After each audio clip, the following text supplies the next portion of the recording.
میں یہ دیکھتا ہوں کہ وہ جو رشیا کے پہاڑ ہیں وہ برف پگھلنے کی بجائے، پہلے برف کا پگھلا ہوا نظارہ تھا نا، وہ چھوٹے پیمانے پر تھا، اب سارے پہاڑ بھر ہو جاتے ہیں اور چوٹیوں سے ڈھلکنے لگتے ہیں، wave after wave after wave, جس طرح لہریں چلتی ہیں اس طرح پہاڑ اتر رہے ہیں نیچے، جس سے کسی نرم چیز کے ڈھیر کو زیادہ اونچا کر دیا جائے تو وہ خود بخود ڈھلکنے لگتا ہے،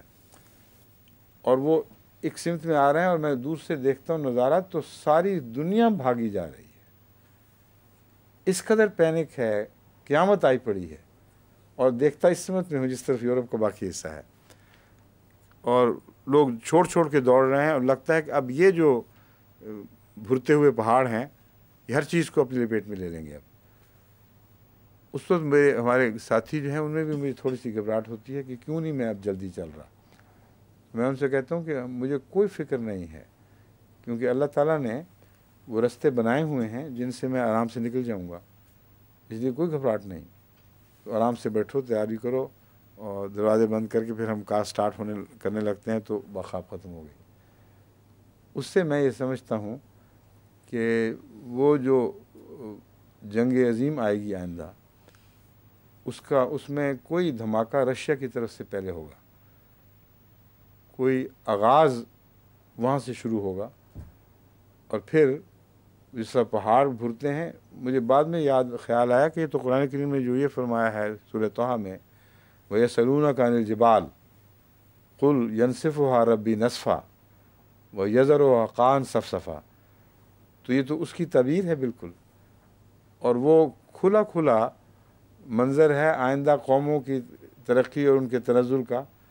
اور اسلام کے راستے میں جو حائل ہیں وہ پھر اسلام قبول کرنے کے لیے آمادہ ہوں گے جب وہ ان کے تکبر ٹوٹ جائیں گے۔ تو یہ رویا دراصل اسی کی تفسیر ہے، کس طرح پہاڑ بھرتے ہیں اور کس طرح وہ لیول ہونے لگتے ہیں۔ تو ہو سکتا ہے آغاز رشیا ہی کی طرف سے ہو کسی وجہ سے، ابھی تک تو دوستیاں ہیں لیکن ظاہری دوستیاں، حقیقی دوستی کوئی نہیں ہے۔ کوئی ایسا واقعہ ہو جائے، وہاں اندرونی انقلاب آ جائے، سخت گیر لوگ دوبارہ حاکم ہو جائیں، کوئی اور ایسا واقعہ ہو جس کے نتیجے میں پھر وہ دھماکہ ہو جائے، تو یہ احتمالات سب احتمال نہیں بلکہ یقیناً ہونے والی باتیں ہیں جو آئندہ زمانے میں ہوں گے۔ اب اللہ بہتر جانتا ہے، ہم دیکھیں گے یا بعد میں لوگ آنے والے دیکھیں گے، لیکن انہوں نے مٹنا تو ہے ہی۔ یہ وہ آیت ہے جو اپنی جگہ اس کی الگ پیشگوئی فرما رہی ہے، وَمَن يَكْفُرْ بَعْدُ مِنْكُمْ، بس جو بعد میں تم میں سے کوئی انکار کرے گا،